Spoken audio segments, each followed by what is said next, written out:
Nick. to meet you, Nick. Yeah, Pleasure. it's awesome to have you here. I can't wait to see you hit some of these shots.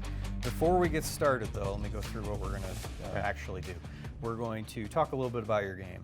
We're going to hit some shots with your clubs. We're going to measure your clubs, too, to see if they match up for what it is you think you need. And then we're going to test a bunch of new ones that will be able to find some better results than what you have. I'm pretty confident looking at that fossil that you're using there. Sound good? Sounds like a plan. Okay. Thank you. First question then. Have these been fit for you? They were, but back in 2002 or thereabouts. Yeah, those are some old Mizuno Yes. irons. So 2002 MP30s. Okay, yeah, you're leaving a bunch on the table. Technology's changed so much in the since 2002, especially with club fitting. So those are the clubs you're currently using. But if you do hit a shot with those and it's not a great shot, then where does it end up? Left, right, short, long? Typically, I would say short and right. Okay, short and right. Would be the and is that the shot you're typical trying miss. to really get rid of? Yeah, too? Okay. ideally.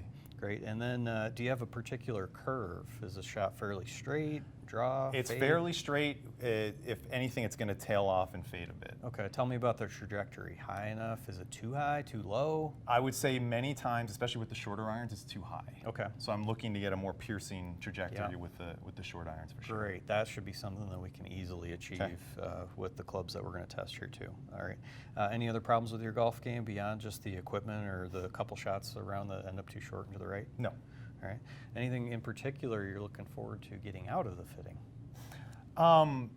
I would love to get, obviously, more distance. As we know, these are 15 or plus year old clubs, and would love to take advantage of the technology that's now out there in the marketplace.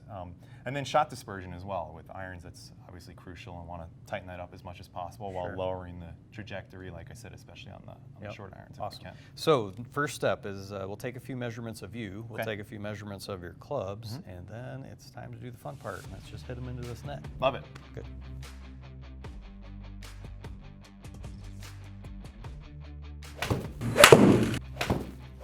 So Steve, we've hit your control club. These are easy measurements to understand too. First is just the amount of backspin you have, so the ball just spins backwards when you hit. You've mentioned a lot that you hit them a little higher than you want. This tells a good story. For you, I'm looking for a backspin number that's close to 5,500 based on how hard you hit the ball or your ball speed.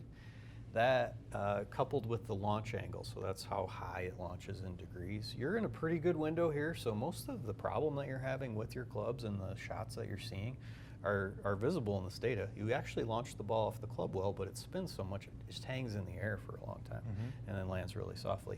And the descent angle's okay, but I'm going to try to lower that a touch more, especially since that's really what you were after. Yep. So I need more ball speed out of this, which I think we're going to get out of just the new tech and being able to have an iron that's built like a driver. I mean, they just launch it. And then we're going to reduce your backspin. Sound good? Make sense? Sounds great, yeah. Okay.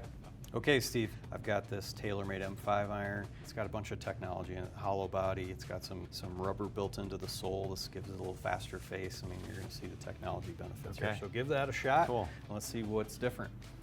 I have another one here. This is a Mizuno, so this is the, what is that, 18-year difference between yours and this one? Yeah. I'm excited to try this Looks one. slightly different. Yeah, and then in this club, we've got a graphite shaft in here, the recoil shaft. This one is tested really well. I think you're going to get a little extra club head speed out of this one as well. Great. Let's hit it. Cool. All right, Steve, one more to try. Okay. This is a new iron from Ping. It's really good too. The hollow body in it is what enables the ball speeds to be so high. Steve, here's Old Faithful. Thanks. You might need a trash can for that one here in a minute. So we started with yours. Just to recap it all, every club we tested was better.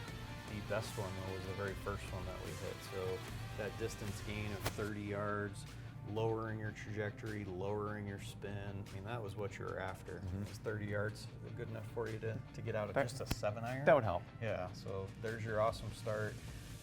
Next thing that we'll do is just fit you for the appropriate lie angle, and then we'll get these things ordered. Sound good? Sounds great. Thank you so much. Yeah. So that went about how I expected. 9 out of 10 times we get good results out of these iron fittings when you're using old fossils like these. So these 17-year-old clubs have way too much loft on them. The shafts in particular for Steve were way too heavy, and none of that contributed to playing his best. If he would have been fit every couple of years like I would suggest, or whenever you buy a new set, you just get fit for new clubs. That's the buying process that you want to play your best. That's just what you'd expect. So over 17 years of change in design of clubs and shaft technology changing, the whole world's moved past him. So he saw 30 yards of distance. If he would have done this more incrementally, the distance differences would have been smaller than that, but this was about what I was expecting. Wonderful experience, very enlightening. The difference between the clubs that I had been using for the last 15 plus years and the handful that I hit today was night and day. I'll pick up roughly 30 yards of distance just with a few tweaks and the new technology that is now prevalent in many clubs. And I think we landed on this TaylorMade M5 as perhaps the best fit.